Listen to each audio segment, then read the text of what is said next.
Esiste un luogo dove l'auto non è in discussione, dove tutto è dove deve essere: cilindri, meccaniche sofisticate, soluzioni ingegnose e gli alettoni, certo, che senza di loro la velocità non è mai per davvero in festa. Snobbati, derisi, ghettizzati, ma la verità è che sono il sale di tutta questa passione che ancora gira intorno all'auto, altro che. Ali montate al contrario per schiacciare a terra, non sollevare, un fascino che arriva da lontano, dagli anni 60. Gli alettonazzi sono il gesto estremo dell'auto quando vuole parlare di velocità.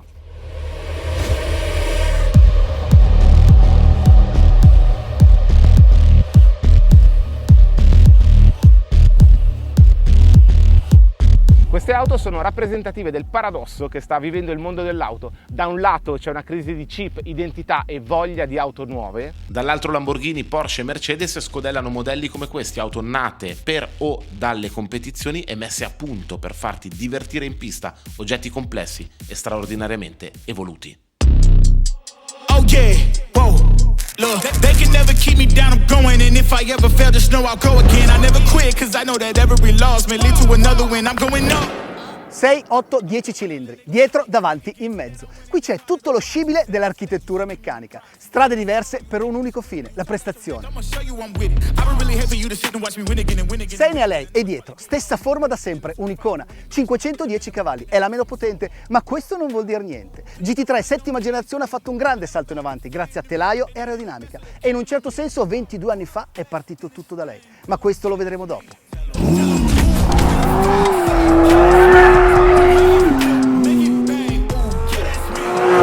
Che roba la 911! E sempre lei la riconosci, strumenti circolari al centro. Sì, è arrivata la modernità. C'è della roba digitale, ma al centro è sempre la tua bella lancetta. Non si discute. Metti in modalità track col tuo bel monopolino zigrinato e van via tutte le robe inutili. Rimane solo quello che serve, il tuo bel lago centrale e la pressione delle gomme. Non sei distratto da niente altro. La GT3 è sempre la 911 portata all'ennesima potenza e in questo caso hanno curato l'aerodinamica in modo estremo e hanno introdotto un diffusore posteriore che ha una particolare efficienza perché aumenta la deportanza senza incidere più di tanto sulla resistenza. 60 anni di affinamento, di 1000 innovazioni, di cose che si sommano per avere un equilibrio perfetto.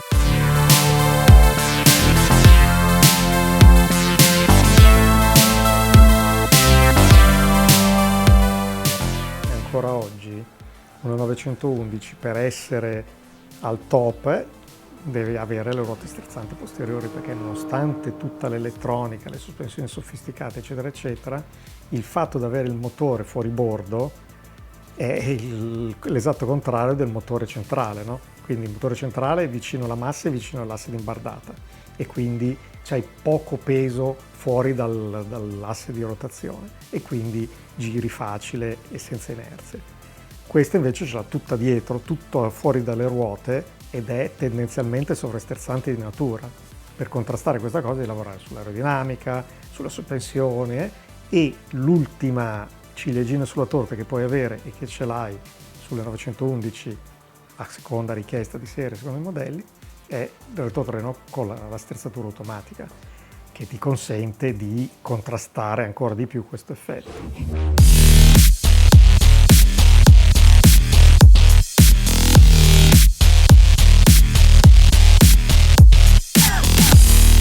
Cafona perché è spudoratamente alettonata. Il suo V8 4000, essendo la Black Series, profuma di corse e ha una sberla di cavalli, 730.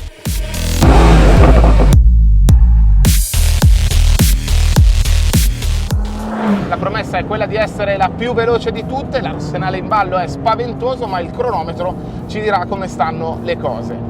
Il motore che sta qui davanti, sotto questo lunghissimo cofano, è l'ultima evoluzione del V8 biturbo AMG, ma c'è una sorpresa, il manovellismo è piatto come sui motori V8 di Maranello. In questa soluzione tecnica si nasconde tutta la rabbia e l'ambizione degli uomini di Affalterbach.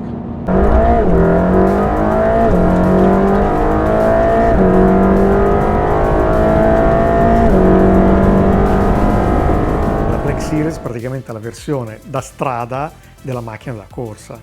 se tu la vedi con tutte le appendici aerodinamiche, le cose tipicamente da corsa, che sono state adattate con la targa e i dettagli stradali per avere le massime prestazioni e anche l'omologazione stradale. Completamente diversa come impostazione dalle altre due. Qui abbiamo, al posto di due aspirati che girano forte, che quindi sono anche più emozionanti, un motore, se vuoi, più consono a quelle che sono i motori attuali, no? Quindi turbo, quindi con tanta coppia in basso, senza la grinta agli alti regimi, però c'è sempre tanta roba. Tu schiacci, hai sotto Newton metro in abbondanza su cui puoi sempre contare.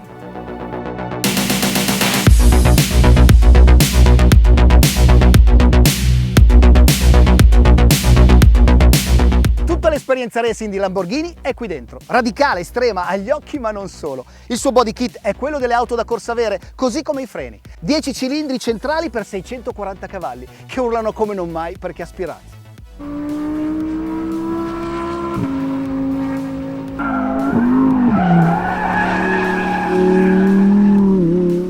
Questa è la prima vera Lambo da track day. Tutte le Gallardo, le Huracan speciali che l'hanno preceduta, mancava sempre un Zic, qui invece l'hanno raggiunto. C'è un impianto frenante da paura, praticamente infinito.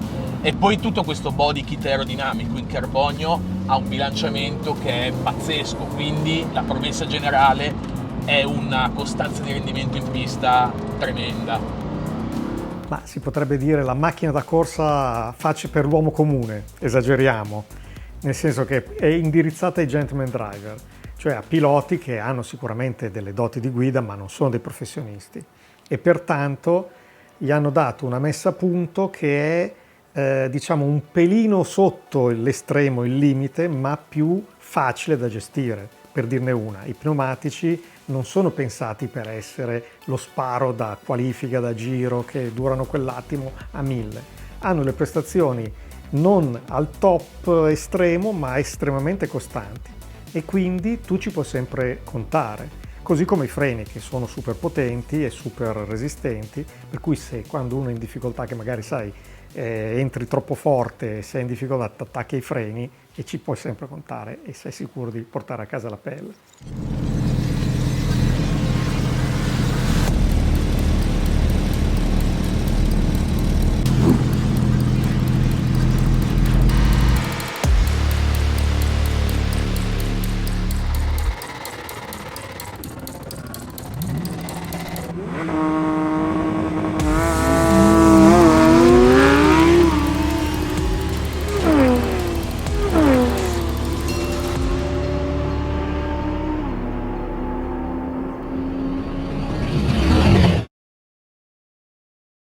Se tu devi fare una macchina da corsa, non parti dal motore davanti e la trazione di dietro, perché comunque è uno schema che non è quello ideale. Poi l'ideale, come si dice, è quello che ha tutto vicino all'asse a rotazione.